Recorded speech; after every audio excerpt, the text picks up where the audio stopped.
Welcome to some very famous people you've never really heard of. Bite-sized biographies of the famous, the infamous, and the quirky in less than an hour. My name is Philip D. Gibbons, and there is more information about me, this podcast, and a bibliography at someveryfamouspeople.com. There are also photographs of many of the individuals and items mentioned in this podcast. At the conclusion of Part 2 of this presentation, there will be additional suggestions concerning further information about today's subject, William Travis, David Crockett, and Jim Bowie, defenders of the Alamo.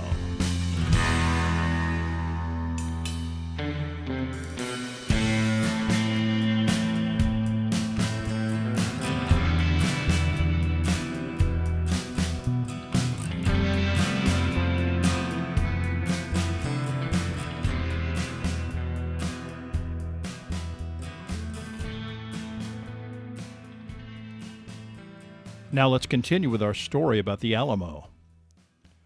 In the aftermath of Travis's defiant response, some confusion set in among the defenders, and Bowie himself wondered if the Mexican leadership might actually be still willing to avoid a costly battle. He scribbled a rough note of practical apology, indicating that the cannon was fired before any awareness of a possible truce, and also inquired as to whether Santa Anna was interested in such an agreement. Whatever consideration Santa Anna might have given to such a request was limited by Bowie's signature, combined with the embellishment, God and Texas. Bowie's courier was brusquely told that the Texians' only option was unconditional surrender.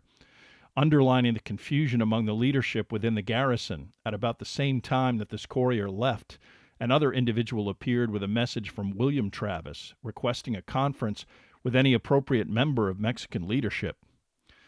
This individual, Albert Martin, did not even make it to Santa Anna's proximity and was informed by a Mexican colonel that the garrison's only acceptable course of action was unconditional surrender.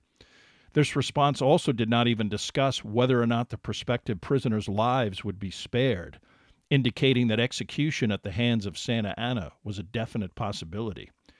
Travis responded to this inflexibility by firing another blast from the 18-pounder, and the siege of the Alamo officially began. Literally overnight, the confusion over actual command of the garrison dissipated completely when Jim Bowie, his health having declined precipitously during the month of February, collapsed with what is today believed to be typhoid fever, most likely contracted from something he drank. Even Bowie acknowledged that he was too weak to effectively continue in any authority, officially placing his men under Travis's control. At this point, Bowie was so weakened that he had to be carried on a litter to a small room near the structure along the fort's perimeter, designated as the Alamo Hospital. On this day, the 24th of February, Mexican tactics became clear. They spent much of the morning constructing artillery batteries within 400 yards of the Alamo, but still out of range of any Texian rifle fire. Later in the day, they began a constant barrage aimed at random spots within the fort, damaging the defenders' gun emplacements and reducing parts of the defensive structure to rubble. The garrison occasionally launched artillery of its own, but the meager supply of ammunition forced a limited response. This barrage concluded at nightfall, and during this break, Travis decided to send another message, perhaps his most famous communique, ostensibly to Governor Smith and the provisional government, but also an open letter to the American people that might generate a groundswell of overwhelming support. Its rhetoric certainly emphasized both the desperation and courage of a determined group of Americans attempting to hold out against all odds. Addressed to, quote, "To the people of Texas and all Americans in the world," it read, "I am besieged by 1,000 or more of the Mexicans under Santa Anna. I have sustained a continual bombardment and cannonade for 24 hours and have not lost a man. The enemy has demanded a surrender at discretion. Otherwise, the garrison are to be put to the sword if the fort is taken. I have answered the demand with a cannon shot, and our flag still waves proudly from the walls. I shall never surrender or retreat. Then I call on you in the name of liberty, of patriotism, and everything dear to the American character, to come to our aid with all dispatch. The enemy is receiving reinforcements daily and will no doubt increase to 3,000 or 4,000 in 4 or 5 days. If this call is neglected, I am determined to sustain myself as long as possible and die like a soldier who never forgets what is due to his own honor and that of his country. Victory or death. February 25th brought an actual infantry assault on the garrison itself. During the night, Mexican troops were able to conceal themselves in the shacks and huts in the vicinity of the Alamo walls. Approximately 300 Mexican infantry attempted to use this cover to inch as close as possible to the fort before the garrison opened up, demolishing this ramshackle refuge. During this barrage, a half-dozen defenders emerged through the main gate.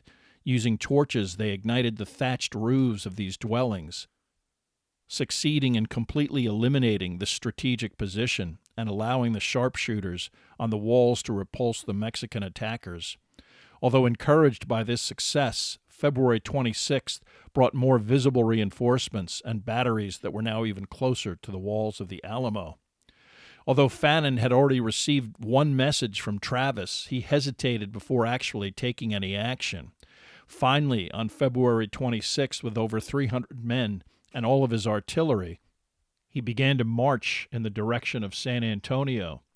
He didn't get very far before one of his wagons broke down, giving the relief column an excuse to halt, a delay that ultimately turned into a joint decision to suspend the mission and return to Goliad. The official reasons centered around a lack of any appropriate food to feed the detachment en route to the Alamo. Unofficially, those in command of the group reasoned that even if they made it to San Antonio, they would make little difference against thousands of well-trained Mexican infantry. By February 28th, Fannin and his men were safely back in Goliad, behind the walls of their own outpost, Fort Defiance. Both Travis and even Santa Anna expected that Fannin would at least attempt to reinforce the Alamo. Now even this faint ray of hope was completely diminished. The weather was also not doing the defenders any favors. The notorious Texas northers were unrelenting, cold blasts of wind from the north that only added to a lack of any kind of consistent rest for the garrison, which made the mistake of not sleeping in shifts, a decision that left everyone exhausted. At least the 1st of March brought 32 men from the town of Gonzales. Way more determined than their counterparts at Goliad, they snuck through the ever-tightening cordon of Mexican infantry that completely encircled the Alamo. Any other relief was waiting to rendezvous with Fannin at the town of Cibolo, Texas, per his initial instructions, sent before he called off his mission and returned to Goliad, unfortunately neglecting to inform other commanders of his change in plan. The men from Gonzales would be the last reinforcements the garrison received. With February about to end and still no sign or even word from Fannin, Travis needed to find out what was holding him up. On the 27th of February, he sent one of his ablest and most determined men towards Goliad. Penetrating the Mexican lines no longer an easy endeavor. James Bonham was able to reach Goliad on February 29th, only to be told by Fannin of his decision to stay at Fort Defiance. Fannin was even more determined to stay put after hearing of a Mexican attack on the Texas town of San Patricio, in which any captured Texians were brutally killed by a separate detachment of the Mexican army. Bonham then headed to Gonzales, only to arrive after this town's unit had already left. Warned in Gonzales that the Alamo was now completely encircled by Mexican troops and accessing the fort would be impossible, Bonham responded, "I will report the result of my mission to Travis or die in the attempt." By March 3rd, after exploiting a gap between two Mexican artillery batteries, Bonham was safely back inside the Alamo. Travis now knew that Fannin wasn't coming, and that afternoon additional Mexican reinforcements, a sizable enough contingent that was clearly visible from the garrison walls, pushed Santa Anna's troop total over 2,400 men, with 10 cannon.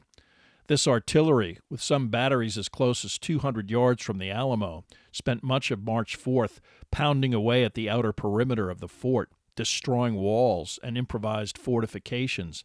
Santa Anna was now planning the inevitable infantry assault on the edifice, enjoying a manpower advantage of 12-1. Contemplating the inevitable, Travis dashed off a few final letters one to the man in eastern Texas, David Ayers, who was taking care of his son, Charles. After 4 years, Travis's wife had long given up on Travis sending for her and their 2 children. She had previously delivered Charlie to Texas and divorced her husband. Travis now contemplated never seeing his child again, asking Ayers to take care of my little boy.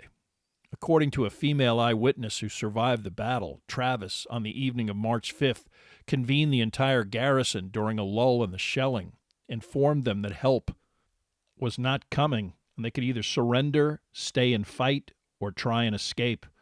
Some accounts actually have him taking a sword and drawing a line in the sand and proclaiming that he intended to stay and fight, and anyone who cared to join him should step across this line.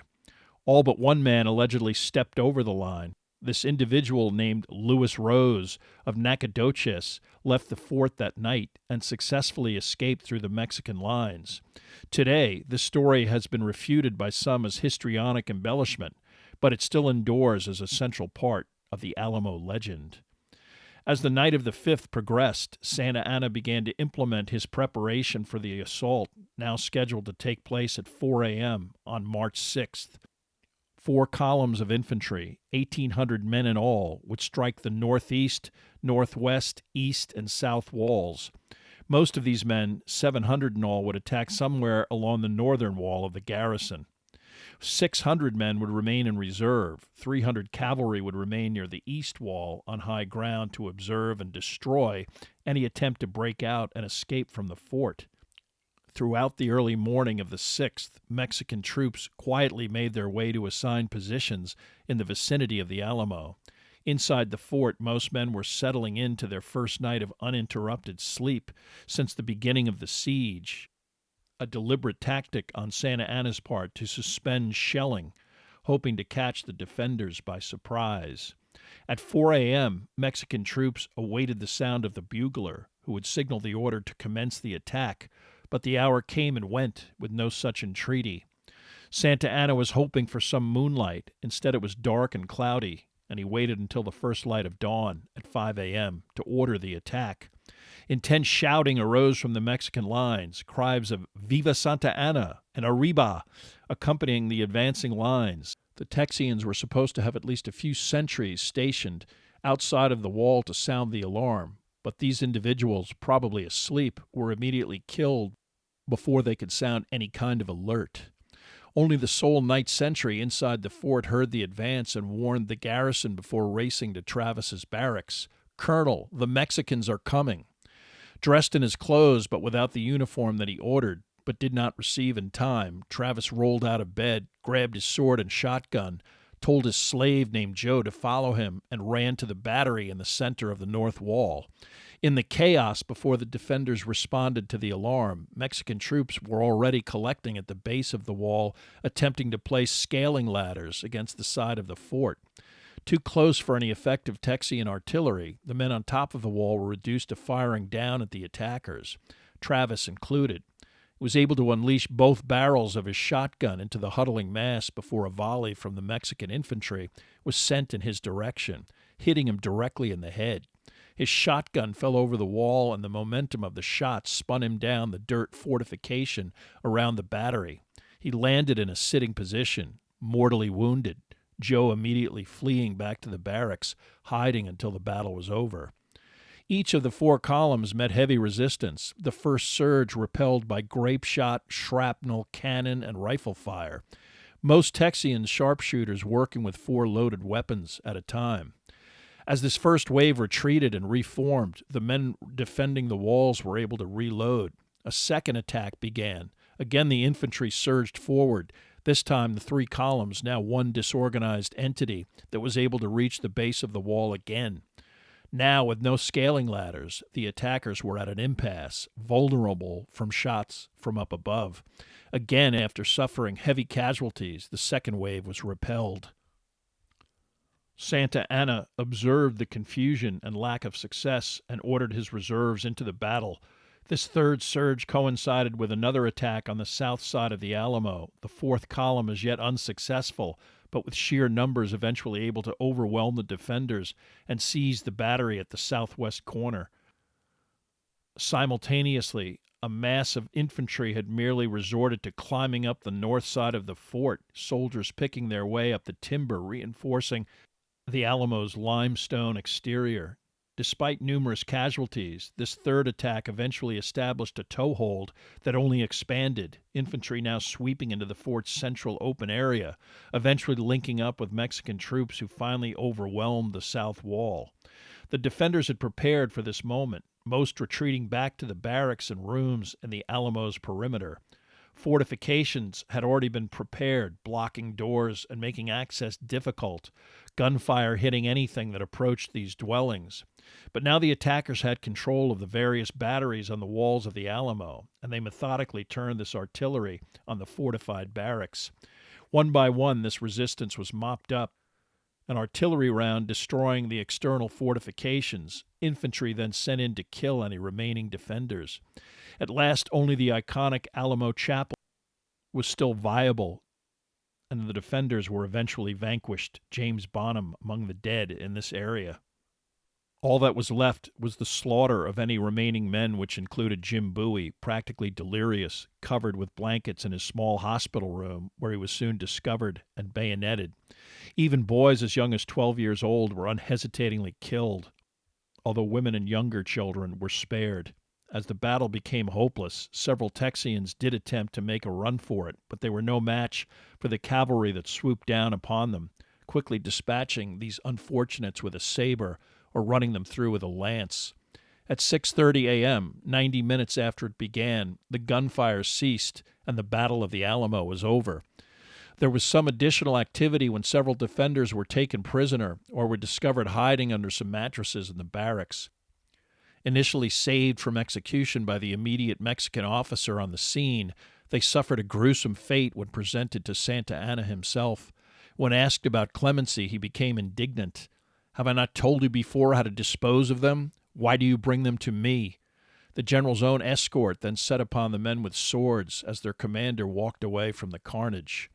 In his official report, Santa Anna deliberately overestimated the number of Texian casualties, asserting that over 600 defenders were killed, and underestimated the number of Mexican casualties at 70 killed, 300 wounded. Today, it is accepted that 182, perhaps 183, is the probable number of Americans killed, with Mexican dead at 200 and an additional 400 wounded. Because Santa Anna's medical resources were minimal, many of the wounded also eventually perished. Some of the Mexican casualties were buried in a local churchyard. Many were merely tossed into the nearby river. Confusion about the exact number of American dead is the result of possibly Santa Anna allowing one local Tejano family to actually bury its relative killed during the battle. The other Texian defenders were placed on 3 separate pyres, stacked with wood, doused with flammable liquid, and burned over several days, the ashes left behind for over a year. Actual Texian survivors of the battle are estimated at anywhere from 14 to 19 individuals, almost all of these women and children, as well as a few slaves. Santa Anna quickly and deliberately sent Susanna Dickinson, the wife of killed defender Almiron Dickinson, in the direction of the town of Gonzales. The Mexican commander knew that this woman would emphasize the dreadful fate of the garrison, and he wished to strike fear into any other Texian forces in the region. He also sent Travis's slave, Joe, who was captured after the battle, to spread the word that any captured slaves would be immediately freed. Joe promptly disappeared. Within days, Mrs. Dickinson would personally offer details of the battle to Sam Houston himself. While Santa Anna casually headed east toward what he believed would be an eventually similar destruction of both the Texian government in San Felipe, Texas, and any remnants of a Texian army, Fannin was ordered by Sam Houston to abandon Goliad and head east towards Victoria, Texas. He was pursued by another army commanded by General Jose de Urrea, which originated in Matamoros and was proceeding directly towards Goliad. Fannin's typically sluggish retreat left him out in the open and resulted in a March 19th battle near Coleto Creek, only a few miles east of Goliad. Fannin's men successfully repulsed repeated Mexican attacks, but suffered many wounded troops that they could neither treat or transport. The following morning, With another Mexican attack imminent, Fannin surrendered, with Urrea only promising that he would try to intercede with Santa Anna to spare any prisoners, although most of the Texians, who in a written agreement were officially categorized as prisoners of war, believed that they were to be pardoned. Any prisoners able to walk were sent back to Goliad, and within a few days the wounded were returned there as well. Urrea was intent on capturing Victoria, and he continued eastward, requesting that his designated garrison commander at Goliad, José de la Portilla, treat the prisoners with respect. Despite Urrea's subsequent written request of Santa Anna to grant clemency to the American commander and his men, Santa Anna sent a detachment of cavalry to Goliad with written instructions to execute all of the prisoners, including Fannin. On March 27, 1836, any able-bodied Texian prisoners were separated into 3 groups and ordered to march in 3 different directions away from Goliad. They were told several stories about helping to drive cattle or gather firewood. Within a mile of the town, all 3 Mexican detachments formed quickly into a firing squad and fired into the groups of prisoners, then bayoneted and clubbed those who were wounded. A small number of captives were able to escape. Many of the wounded remaining in Goliad, as well as Fannin, were executed on the same day, and it is believed that approximately 340 Texians were killed during what became known as the Goliad Massacre. National and even international reaction to the savagery at both the Alamo and Goliad quickly energized both American outrage and foreign disdain for behavior that was perceived as inappropriately barbarous. Preoccupied with formally adopting a constitution that declared Texas an independent republic, in mid-March Sam Houston began an organized retreat away from several Mexican contingents, most notably Santa Anna's. Some of the Mexican commander's original fighting force were deployed with Urrea. Others were left behind to garrison several captured Texian towns or were killed or wounded at the Alamo, to the extent that by the time Santa Anna reached the San Jacinto River, his command numbered about 700 men. Disdainful of any Texian military capability, Santa Anna quickly surged ahead, attempting to locate and destroy what was left of Houston's men. On April 21st, having failed to engage with Houston by midday, Santa Anna retired for a nap. His unwitting troops camped in a precarious position, backed by a swamp and across a bridge that was subsequently destroyed, preventing any retreat. He assumed that Houston would continue to refuse to fight. Instead, the Texian commander, down to his most determined combatants and repeatedly admonished by other members of the rebel republic to stop retreating and attack, launched a late afternoon surprise assault on the Mexican position. Charging out of wooded areas which concealed their initial advance, Houston's troops, shouting, "Remember the Alamo" and "Remember Goliad," inflicted a lopsided 18-minute victory, much of it spent massacring surprised and unarmed fleeing Mexican troops, over 600 killed and 700 taken prisoner. Santa Anna escaped for the moment. He was caught the following day, hiding along the riverbank, dressed in a private's uniform and slippers. Only his stature as the de facto ruler of Mexico prevented his immediate execution. Houston eventually got him to secretly agree to persuade the Mexican government to recognize the Republic of Texas, as well as publicly agree to withdraw all troops behind the Rio Grande. The property rights of all American residents of Texas were also to be respected. Many Tejanos either fled with the retreating Mexican troops or eventually left the region, intimidated by the vast influx of American settlers who poured into what was now an independent state. Ultimately, within a decade, the Mexican War established Texas and much of the Southwest as American territory. What specifically transpired at the actual Battle of the Alamo remains in dispute. Travis's fate, decided in the first moments of the battle, is well known. Both his son and daughter died before the age of 40 of natural causes. Jim Bowie, too bedridden to participate in the conflict, is usually portrayed as heroically fighting off several Mexican soldiers with his oversized knife and pistols before being bayoneted. Most likely he was so ill that he could barely stand up and probably never made it out from under his blankets. while even some Mexican accounts have David Crockett inflicting dozens of casualties, many with his bare hands and a rifle butt. Several eyewitnesses claimed he was actually captured alive and subsequently executed, with the half-dozen defenders Santa Anna personally ordered killed only minutes after the battle's conclusion. Susanna Dickinson did say in several interviews that she saw Crockett's mutilated body in the plaza after the battle, his distinctive fur cap lying at his side.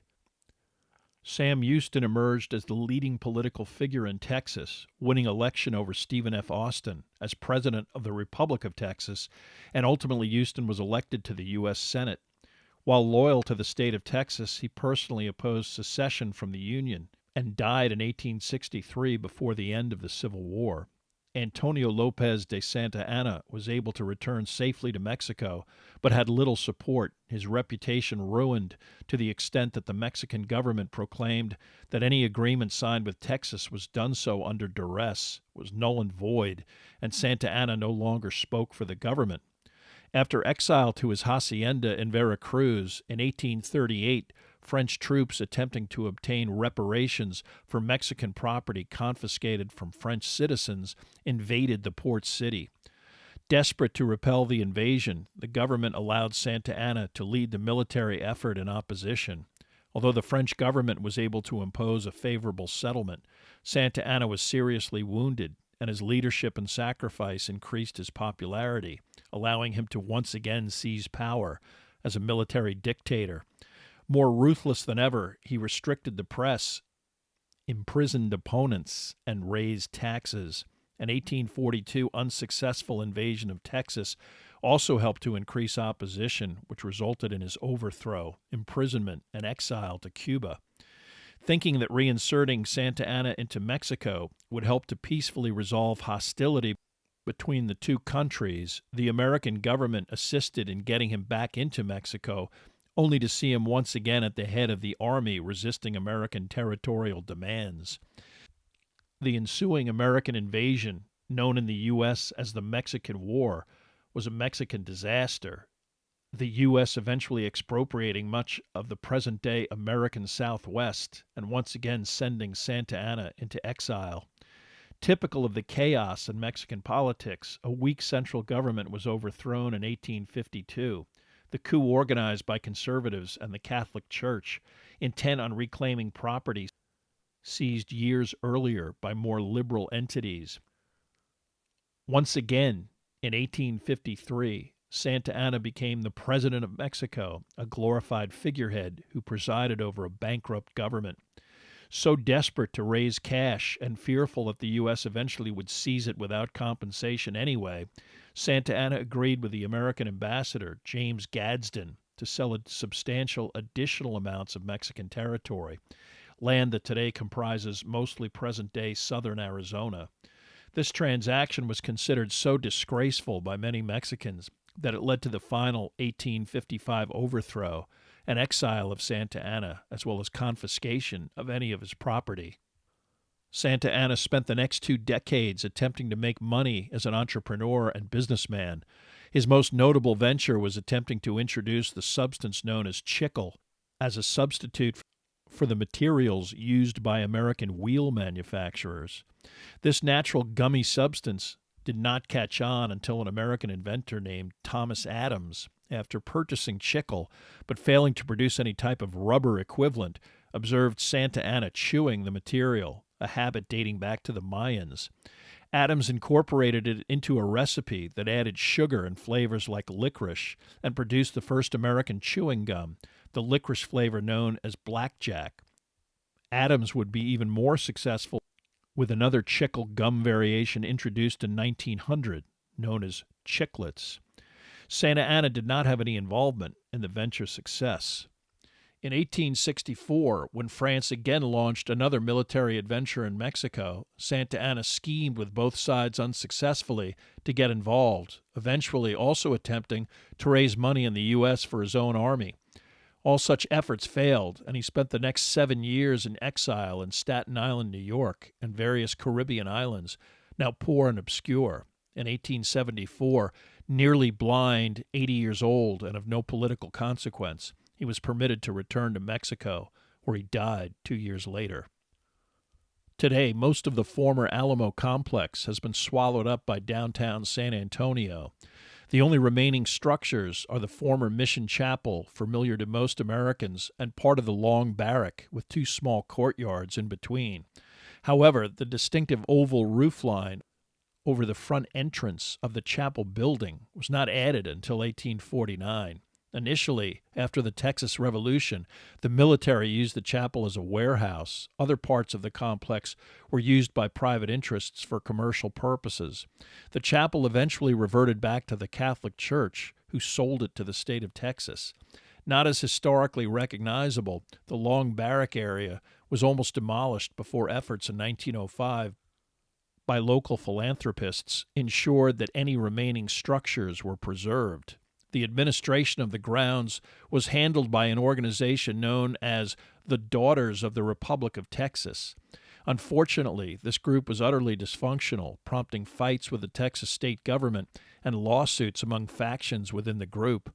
By 2011, the state took the step of passing legislation to remove the administration of the Alamo site from the DRT and transferred it to an agency within the state government. Plans for a massive expansion and construction of a much larger visitor center have stalled over expense and the usual culture war bickering over what exactly the site should memorialize. A scaled-down, supposedly temporary museum recently opened, exhibiting, among other items, extensive memorabilia donated by Phil Collins.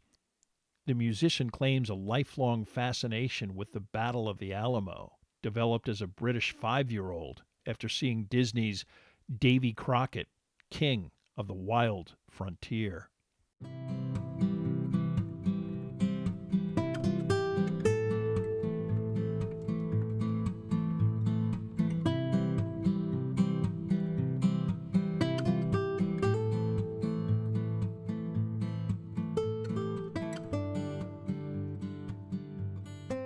Thank you for listening to part 2 of this podcast about the Alamo. Much of the information for this podcast came from the books 3 Roads to the Alamo by William C. Davis and A Time to Stand, The Epic of the Alamo by Walter Lord. There are also additional photographs, bibliographical, and musical information at someveryfamouspeople.com. If you have enjoyed this presentation, please like us at our Facebook page, Some Very Famous People, and follow us on Twitter at Philip D. Gibbons. Subscribe to my YouTube page at Noblesse Oblige, and also rate us on iTunes. If you have the time, leave a brief review. A link is provided at the website.